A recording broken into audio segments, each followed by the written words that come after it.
वालेकुम dear student of class 9th, welcome to Superior Maths Academy. आज हम second unit का 2.5 हमने करनी है। तो 2.5 से पहले हम देखते हैं कि कॉम्प्लेक्स नंबर्स क्या होते हैं। We recall that square of real number is non negative. आपको पता है कि जो भी रियल नंबर जितने भी होते हैं उन सब का स्क्वायर जब लिया जाता है ना किसी भी नंबर का, चाहे वो नेगेटिव नंबर ही क्यों ना हो, तो वो नॉन नेगेटिव यानी पॉजिटिव हो जाता है उसका आंसर। तो इसलिए जो इस तरह की इक्वेशन होती है ना x square plus 1 equal to 0, जिसमें एक्स स्क्वायर इक्वल टू -1 है, does not exist in R मतलब रियल नंबर, यानी किसी भी नंबर का स्क्वायर इक्वल टू -1। ये अभी तक जो आपने रियल नंबर पढ़े हैं उसमें ऐसा नहीं होता। To overcome this inadequacy of real number we need a number whose square is -1। तो इसलिए हमें इस को कम करने के लिए परेशानी को रियल नंबर के अलावा कोई और नंबर की ज़रूरत होती है जिसका स्क्वायर -1 हो। तो इसलिए मैथमेटिशियन ने ये इंट्रोड्यूस किया एक लार्जर सेट ऑफ नंबर, यानी जो कि रियल से भी बड़ा है, वो सेट ऑफ कम्प्लेक्स नंबर होता है, और आर यानी रियल नंबर भी उसके अंदर आ जाता है। आर तो आता ही आता है, उसके साथ every number whose square is negative, यानी ऐसा नंबर जिसका स्क्वायर नेगेटिव होता है वो भी उसके अंदर शामिल हो जाता है, क्योंकि आर में तो सारे वो है ना जिनका स्क्वायर नॉन रियल होता है ना, नॉन नेगेटिव होता है, सॉरी, यानी पॉजिटिव होता है। इसके अलावा वो वाले नंबर भी इसमें आ जाते हैं जिनका स्क्वायर नेगेटिव हो जाता है, तो उसको हम सेट ऑफ कॉम्प्लेक्स नंबर कहते हैं। They invented a new number square root -1, यानी स्क्वायर रूट के अंदर। अब देखें ना, एक्स स्क्वायर -1 का असल मतलब क्या है। जब आप एक्स की वैल्यू फाइंड करेंगे तो taking square root on both side, तो x equal to square root -1 हो जाएगा। और स्क्वायर रूट -1 तो अभी तक आपने जितने भी पढ़े हैं उसमें तो नहीं होता ना ऐसा, इसलिए न्यू नंबर हुई हैं ईजाद जो कि सेट ऑफ कम्प्लेक्स नंबर हैं। ठीक है, उसमें रियल नंबर आर भी आ जाता है और ऐसे नंबर भी आ जाते हैं जिनका स्क्वायर नेगेटिव होता है। -√1 इसको हम इमेजिनरी यूनिट कहते हैं। यूनिट का मतलब 1 होता है ना, तो इमेजिनरी है ये क्योंकि माइनस साइन आ गया है। और इसको आयोटा एक साइन होता है, लेटर होता है, उससे डिनोट किया जाता है। हैविंग द प्रॉपर्टी, उसकी प्रॉपर्टी क्या होती है कि असल में ये iota equal to square root -1 होता है, तो वहाँ से अगर स्क्वायर दोनों तरफ लें तो आयोटा स्क्वायर इक्वल टू -1 आ जाता है।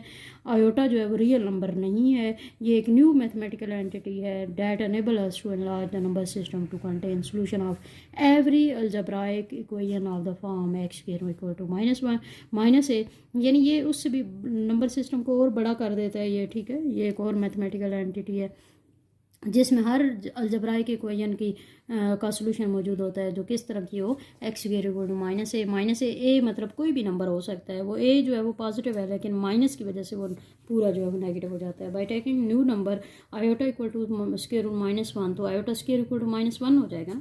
The solution set of x square plus 1 equal to 0। X square plus 1 equal to 0 का मतलब यही है ना, x square equal to -1, square root दोनों तरफ लें तो x equal to square root -1 हो जाएगा। तो प्लस माइनस स्क्वायर रूट -1, तो प्लस की वजह से वो प्लस स्क्वायर रूट एक -1 हो जाएगा और एक माइनस स्क्वायर रूट -1, तो ये एक आयोटा हो गया और एक फिर माइनस आयोटा हो जाएगा ना। ठीक है, नोट किया जी, the Swiss mathematician Leonhard Euler 1707 से 1783 तक था, was the first to use the symbol iota for the number, यानी उसने इस नंबर के लिए पहली दफ़ा आयोटा का सिंबल यूज़ किया। ठीक है, स्क्वायर रूट -1 है, स्क्वायर रूट माइनस, यानी स्क्वायर रूट के अंदर कोई भी माइनस साइन के साथ कोई भी नंबर आ जाए वो प्योर इमेजिनरी नंबर होता है, उसको हम कहते हैं। ठीक है, integral part of iota equal to -1 square root -1 को यूज़ करते हुए हम इंटेग्रल पावर्स ऑफ आयोटा लिखते हैं। ठीक है, पावर्स का मतलब आयोटा स्क्वायर, जब आयोटा की ये वैल्यू आयोटा स्क्वायर आएगा तो -1 हो जाएगा, आयोटा क्यूब आएगा तो उसको आयोटा स्क्वायर में कन्वर्ट कर लेंगे, फिर आयोटा 4 आएगा उसको भी आयोटा स्क्वायर में कन्वर्ट कर लेंगे, आयोटा 8 आएगा उसको भी आयोटा स्क्वायर में, यानी कि आयोटा की कोई भी पावर आए उसको आपने आयोटा स्क्वायर में कन्वर्ट करने की कोशिश करनी है। ठीक है, a pure imaginary number is the square root of negative real number. ये जैसे कि हमने नोट में पढ़ा भी है ना, प्योर इमेजिनरी नंबर वही होते हैं जो स्क्वायर रूट के अंदर नेगेटिव साइन के साथ कोई भी रियल नंबर आ जाए। Definition of complex number are number of the form z equal to a plus b iota. इस टाइप का वो कोई नंबर होता है और उसको हम z लिखते हैं। यहाँ पे a और b दोनों जो हैं वो कोई भी रियल नंबर होते हैं। आयोटा इक्वल टू -√1 है और इस called a complex number and is represented by, और इसको हम z से डिनोट किया जाता है, z equal to a plus iota b। और सेट ऑफ कम्प्लेक्स नंबर में जिस तरह के रियल नंबर होते हैं ना, इसी तरह set of complex number capital C से इसको डिनोट किया जाता है। और इसकी जो सेट बिल्डर फॉर्म है वो ये होती है z such that z equal to a plus b iota. यहाँ पे ए और बी दोनों रियल नंबर हैं और आयोटा जो है उसके √-1 है। ये जो ए और बी है ना, ये रियल और इमेजिनरी पार्ट है जेड के। ए जो है वो इमेजिनरी रियल पार्ट हुआ ना, उसके साथ आयोटा नहीं है, तो ए रियल पार्ट है और बी जो है वो इमेजिनरी पार्ट है, उसके साथ आयोटा आ गया। यानी यहाँ पे इसको फिर हम लिखते हैं इस तरह है, a equal to real part of z और b equal to imaginary part of z. ठीक है जी। और उसके बाद ऑब्जर्व डैट, यहाँ पे देखें every a belong to real number, यानी कोई भी रियल नंबर हो may be identified with complex number of the form. तो कोई भी किसी भी हम रियल नंबर को कम्प्लेक्स नंबर की फॉर्म में लिख सकते हैं। कैसे? आयोटा के साथ जीरो लगा दें। वैसे तो होता है ना ए प्लस बी आयोटा, लेकिन हमारे पास सिर्फ रियल नंबर है, हमारे पास आयोटा वाला कोई नहीं है, तो वो आयोटा की जगह हम जीरो आयोटा लिख सकते हैं। यानी यहाँ पे बी जो है वो असल में हमारे पास जीरो है। Therefore every real number is also complex number. इसका मतलब हुआ कि हर रियल नंबर को जब हम कम्प्लेक्स की फॉर्म में लिख सकते हैं जीरो आयोटा के साथ, तो इसका मतलब क्या हुआ कि हर रियल नंबर कम्प्लेक्स है। यानी आर कंटेन्ड इन सी, मतलब R is subset of C. R जो है वो जितने भी हैं वो सी के अंदर आते हैं। Note that every complex number is not a real number. लेकिन इसका उलट ये है कि हर कम्प्लेक्स रियल नहीं होता। रियल तो कम्प्लेक्स होता है, क्यों? क्योंकि रियल नंबर का जो सेट होता है वो कम्प्लेक्स का सब सेट बन जाता है। लेकिन हर कम्प्लेक्स को हम रियल नहीं कह सकते। देखें 1 + 2 आयोटा भी तो हो सकता है ना। जब 2 आयोटा होता है तो फिर तो इमेजिनरी आ गई ना टर्म, तो फिर ये कम्प्लेक्स नंबर तो है लेकिन रियल नहीं है। लेकिन अगर यहाँ पे होता 0 आयोटा फिर वो रियल है। ठीक है। तो उसके बाद दूसरा पार्ट क्या है, इफ़ ए इक्वल टू 0, अगर ए जो है वो 0 हो, ठीक है, तो then a plus b iota reduces to a purely imaginary number b iota. यानी अगर ए 0 हो जाए, पहले तो हमने बी 0 किया ना, तो वो पूरा रियल नंबर आ गया। अब हम अगर इसमें ए इक्वल टू 0 कर दें तो वो बी आयोटा और वो पूरा प्योरली इमेजिनरी नंबर हो जाएगा। The set of purely imaginary number is also content, वो भी सी में अंदर आते हैं। ठीक है। इसी तरह अगर ए और बी दोनों, पहले बी हमने 0 रखा फिर ए 0 रखा, अगर ए और बी दोनों 0 हों, यानी नंबर इस तरह का हो 0 + 0 आयोटा, इसको ये भी हमारे पास एक कम्प्लेक्स नंबर है और इसको हम 0 कम्प्लेक्स नंबर कहते हैं। इसके हम कुछ डायग्राम इस तरह बनाते हैं ना। सबसे पहले नेचुरल नंबर थे, नेचुरल नंबर के साथ 0 शामिल हुए, होल नंबर बन गया है। होल नंबर और नेगेटिव जो नंबर होते हैं उन दोनों को मिलाएं तो इंटीजर्स बन गए। इंटीजर्स आगे जो हैं वो रैशनल नंबर होते हैं, और रैशनल जो हैं वो रैशनल और इरैशनल नंबर जो दोनों मिल के रियल नंबर बन जाते हैं। आपको पता है ना, रियल नंबर रैशनल और इरैशनल का यूनियन होता है। उसके बाद जो रियल और प्योर इमेजिनरी नंबर हैं, इन दोनों को मिलाएं तो कम्प्लेक्स नंबर बनता है। ठीक है। उसके बाद कॉन्जुगेट ऑफ कम्प्लेक्स नंबर है, अगर हम आयोटा का साइन माइनस आयोटा से चेंज कर दें तो कॉन्जुगेट बन जाता है। यानी z equal to a plus b iota है ना, तो इसमें ए माइनस बी आयोटा अगर इसको कहें तो वो कम्प्लेक्स कॉन्जुगेट है z का। ठीक है। उसको z कॉन्जुगेट यानी ऊपर बार लगा देते हैं, z बार से डिनोट किया जाता है। जैसे कि z है ना -1 माइनस आयोटा, इसका कॉन्जुगेट क्या होगा -1 प्लस आयोटा, यानी ए प्लस बी आयोटा और ए माइनस बी आयोटा ये एक दूसरे के कॉन्जुगेट हैं। अच्छा, किसी भी नंबर का डबल कॉन्जुगेट लिया जाए वो वही नंबर खुद आ जाता है। z का एक दफ़ा कॉन्जुगेट लिया, दोबारा देखिए एक दफ़ा ए प्लस बी आयोटा है z, उसका अगर एक दफ़ा कॉन्जुगेट लिया वो a minus b iota z b iota हो गया। अगेन कॉन्जुगेट लिया फिर ए प्लस बी आयोटा हो गया ना, तो इसका मतलब है डबल कॉन्जुगेट लेने से नंबर खुद बन जाता है। The conjugate of real number, यानी अगर हमारे पास ए रियल नंबर है, आपने इसका कॉन्जुगेट लेना है, तो ए को हम क्या लिखेंगे, ए प्लस 0 आयोटा ना कम्प्लेक्स की फॉर्म में, with a number it's कंसाइड with the number itself, यानी कि वो खुद ही आ जाता है असल में। क्यों? क्योंकि ए प्लस 0 आयोटा का जब आप कॉन्जुगेट देंगे ए माइनस 0 आयोटा, और 0 आयोटा का तो कोई चीज़ ही नहीं है, वो ए ही आएगा ना। तो इसका मतलब ये हुआ असल में कि रियल नंबर का कॉन्जुगेट इटसेल्फ होता है। Conjugate of real number is the same real number, वही चीज़ आ गई कि रियल नंबर का कॉन्जुगेट खुद रियल नंबर ही होता है। ठीक है। उसके बाद देखें जी एक्सरसाइज 2.5, हम 2.5 एक्सरसाइज पे आ जाते हैं। क्वेश्चन नंबर 1 है एवेलुएट, इनको एवेलुएट करना है। जैसे कि मैंने आपको बताया, आयोटा की कोई भी पावर आ जाए उसको आयोटा स्क्वायर में कन्वर्ट करते हैं। तो आयोटा 7 है, पहले हमने इवन को अलग कर दिया, आयोटा अलग हो गया। ये जो इवन है ना, इसको आयोटा स्क्वायर की फॉर्म में कन्वर्ट करें तो आयोटा स्क्वायर का 3, क्योंकि 2 3 6 होता है ना, तो आयोटा स्क्वायर में हमने इसलिए कन्वर्ट किया क्योंकि आयोटा स्क्वायर की जगह हम -1 पुट कर सकते हैं। -1 का क्यूब इंटू आयोटा, तो क्यूब की वजह से माइनस रहेगा और इंटू आयोटा तो माइनस आयोटा हो गया। आयोटा 50 है तो आयोटा 50 को आयोटा स्क्वायर की पावर 25 हो गया, ठीक है, क्योंकि ये ऑलरेडी इवन है ना, तो स्क्वायर की पावर 25 हो गया और आयोटा स्क्वायर -1 होता है, -1 की पावर 25 ऑड पावर हो तो माइनस रहेगा, -1 आ गया, और 1 की पावर तो कोई भी ले जाए वो 1 होती है। आयोटा 12 है तो उसको भी आयोटा स्क्वायर की पावर 6 हो गया, तो वो -1 की पावर 6, तो वो क्योंकि पावर इवन है तो वो 1 आ गया।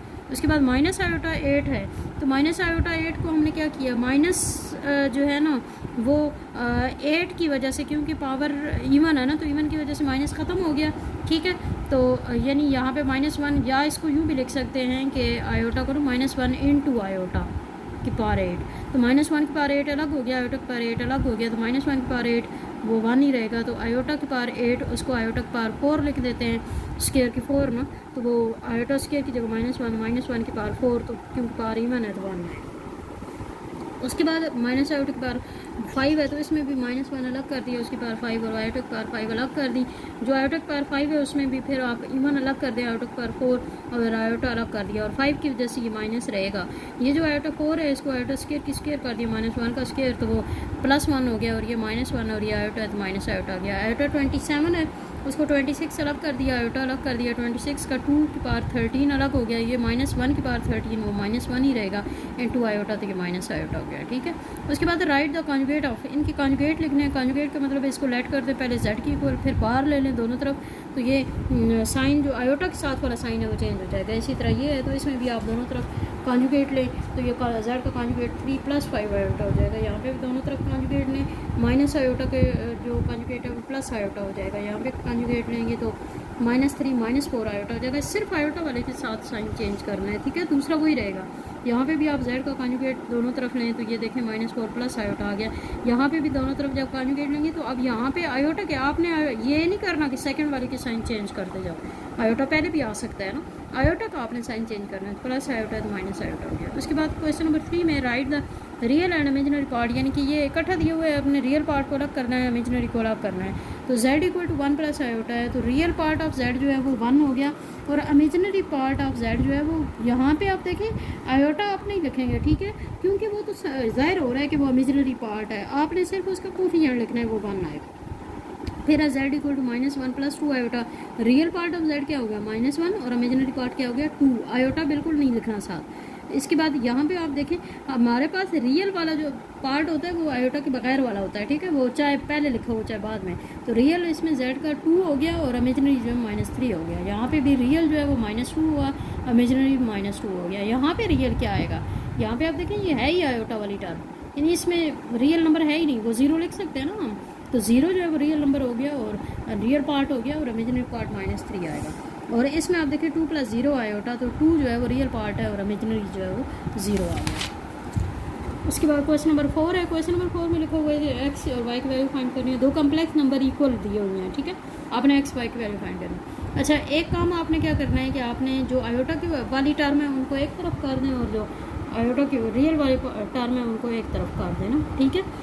तो यहाँ पे देखें x -3 हो गया, और इधर देखें तो -3 आयोटा -y आयोटा हो गया, तो x -3 को भी = 0, यानी ये रियल पार्ट है, तो यहाँ पे इस तरफ तो रियल है ही नहीं, तो इस कंपेयर अगर आप करें यहाँ पे आप लिख लें comparing real and imaginary part, ठीक है, रियल और इमेजिनरी को अगर आप कंपेयर करें ना तो इस तरफ है ही रियल, ठीक है, इस साइड पे है ही रियल, तो इस साइड पे रियल 0 है, तो x -3 = 0 हो गया, x = 3।